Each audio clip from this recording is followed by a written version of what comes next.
Hi hello namaste welcome back our channel Sunny తెలుగమ్మాయి vlogs. ఎలా ఉన్నారు? అందరూ బాగున్నారా? మన ఛానల్ ఎవరైనా కొత్తగా చూస్తున్నారా? ప్లీజ్ సబ్స్క్రైబ్ చేసుకొని నన్ను సపోర్ట్ చేస్తారనుకుంటున్నాను. ఈరోజు రెసిపీ అనేది వీడియోలోకి వెళ్ళిపోదాము, చూసేయండి. నచ్చితే తప్పకుండా లైక్ చేసి నన్ను సపోర్ట్ చేయండి.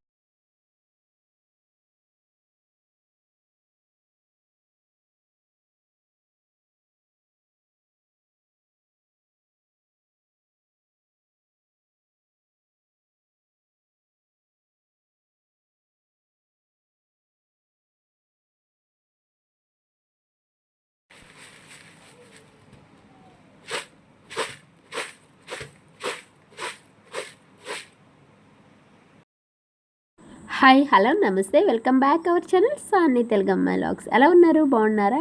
కార్న్ చిప్స్ అటుకుల్ని యాడ్ చేసుకొని ఇలాగా మిక్సింగ్ లాగా చేసుకొని మనం టీ తాగేటప్పుడు ఇలాగా స్నాక్స్ తయారు చేసుకోవచ్చండి. అది ఇంట్లోనే, బయట చెత్త చెదారం కొనుక్కునే బదులు ఇలాంటివి తయారు చేసుకొని ఇంట్లో పిల్లలకి ఇస్తూ ఉండండి. మంచిది, హెల్తీగా. అంతేకాని బయట దొరికేవి తీసుకొచ్చి తినిపిస్తే వాటి వల్ల ఏం ప్రయోజనం ఉండదు కదండి.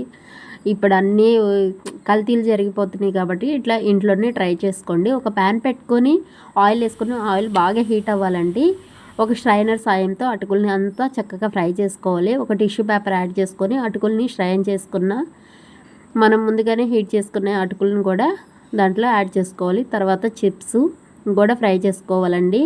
ఇట్లా స్ట్రైనర్ వల్ల అటుకులంతా మనకి ఆయిల్లో ఎక్కువగా ఇదవ్వకుండా, స్ప్రెడ్ అవ్వకుండా ఉంటుందండి. అందుకని తర్వాత కార్న్స్ని కూడా యాడ్ చేసుకొని ఫ్రై చేసుకోవాలి. తర్వాత పల్లీలు, జీడిపప్పు, చిన్నులపాయలు, పచ్చిమిర్చి, కరివేపాకును కూడా కావాలంటే యాడ్ చేసుకోండి, టేస్ట్ బాగుంటుంది.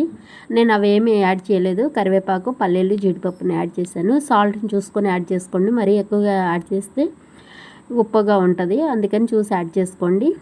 అలాగే కారాన్ని కూడా స్పైసీగా యాడ్ చేసుకోండి. టేస్ట్ చాలా బాగుంటుంది.